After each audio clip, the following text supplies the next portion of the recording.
Oke, jika di segmen kedua tadi kita sudah mengenal tentang yang namanya trend line, apa itu downtrend dan apa itu uptrend. Kemudian selanjutnya dalam pengambilan posisi, seorang teknikalis atau seorang trader itu perlu mengerti apa yang dinamakan dengan support dan resistance. Jadi, pada dasarnya, support itu merupakan areal di mana harga saham berpotensi tertahan dan rebound. Nah, itulah yang dinamakan dengan support. Kemudian, ada areal di mana harga saham berpotensi tertahan. Dan itulah yang dinamakan dengan resistance. Nah, melihat pergerakan seperti ini, mana yang lebih baik dari posisi seorang trader? Maka jawabannya adalah trader yang baik membeli di posisi sedekat mungkin dengan support, yaitu di areal-areal sini. Bukan belinya ketika udah dekat-dekat resisten. Bagaimana cara untuk menilai suatu support ataupun resisten?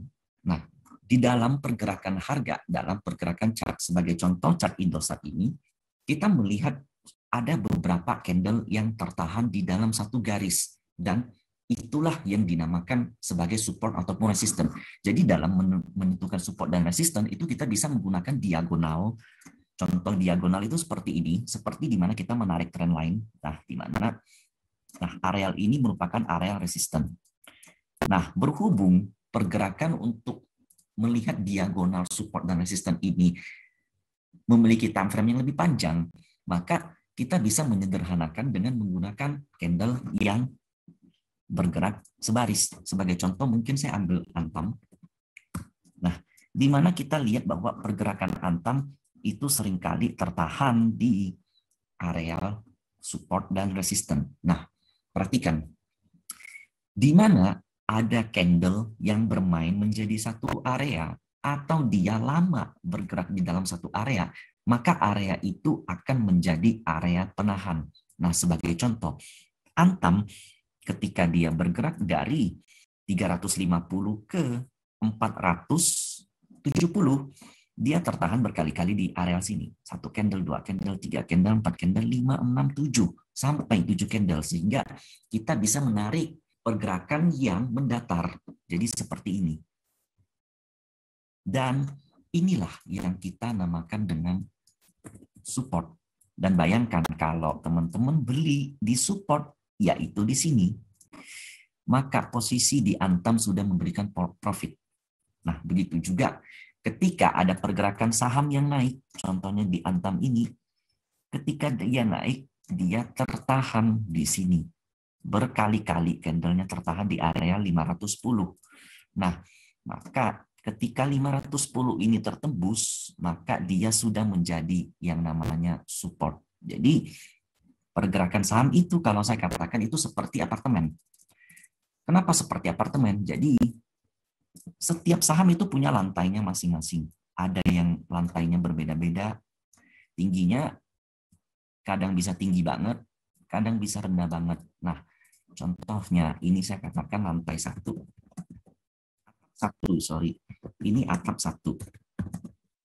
Ketika saham posisinya ada di sini, maka atap 1 ini menjadi resisten. Tapi ketika dia break, maka atap ini fungsinya sudah menjadi lantai. Sehingga ketika sahamnya turun ke bawah sini, dia bakal ada potensi tertahan. Dan areal ini dinamakan atap 2.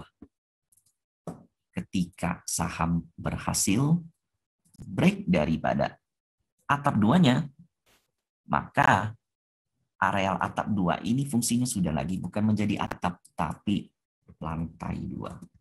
Saham melanjutkan kenaikan, dia menyentuh atap 3. Posisinya di sini. Ketika dia sudah berhasil break dari sini, maka selanjutnya atap 3 ini fungsinya sudah menjadi lantai 3. Begitulah konsep di mana support bisa menjadi resisten dan resisten bisa menjadi support. Sebisa mungkin sebagai seorang trader itu wajib membeli ketika menyentuh support, bukan ketika resisten. Nah, terlihat jelas lagi bahwa Antam bergerak dari harga 550, dia tertahan sekali, 2 kali, di sini 3 kali. Sehingga begini ya, mungkin teman-teman banyak bingung. Ini kan nggak sejajar garisnya, maka dari itu biasanya support dan resisten itu bukan di satu titik doang, tapi dia bermain di range harga, mungkin bermain di 500 sampai 520. Jadi ada spread 20 poin, sehingga support dan resisten yang saya tarik itu biasanya enggak satu garis, tapi dalam bentuk area kotak. Nah, sekarang teman-teman perhatikan, ketika Antam berhasil menembus atap pertamanya, jadi kita sepakat di sini dia nggak berhasil nembus, nggak berhasil, tapi suatu hari dia mampu berhasil. Kemudian dia naik tinggi, habis itu dia turun lagi.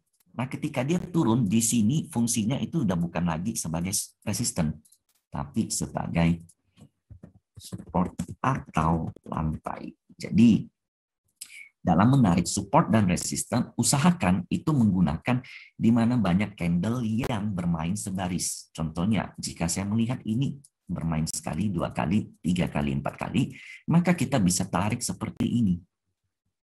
Dan ini menjadi atap. Ketika atap ini dijebol ke atas, selanjutnya atap ini berfungsi menjadi lantai. Begitu seterusnya dalam menggiring harga saham sampai dia bisa mencapai kenaikan maksimal. Jadi seperti itu. Nah, di kasus terakhir Antam, jika kita lihat Antam seringkali bermain di areal 2200 atau 2200 ke bawah. Maka dari itu, di sini saya katakan Antam sebagai support, dan di sini saya katakan Antam sebagai resisten.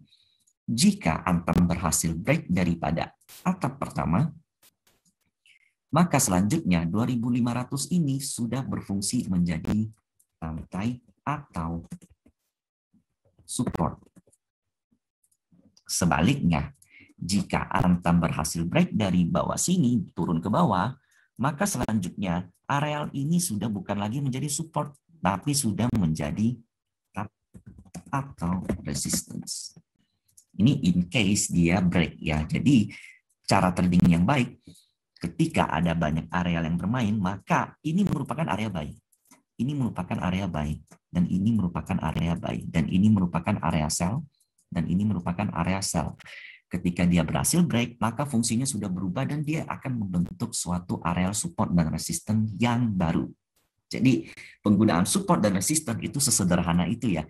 Di mana teman-teman harus nyari areal yang sering bermain, di mana candle sering bermain. Nah, sebagai salah satu contoh, di sini juga terlihat bermain sekali, 2 kali, 3, 4, 5, 6, 7. Sehingga kalau kita tarik satu persamaan, maka ini merupakan area support. Ketika ini di breakdown ke bawah, selanjutnya ini sudah bukan support, tapi sudah menjadi resistance. Nah, ketika saham Antam berhasil break dari angka tertinggi ini, contohnya di 2500, maka target kenaikannya akan menyentuh resisten yang di atas ini tadi. Kita tinggal panjangin. Nah, jadi seperti ini konsep penggunaan support dan resisten.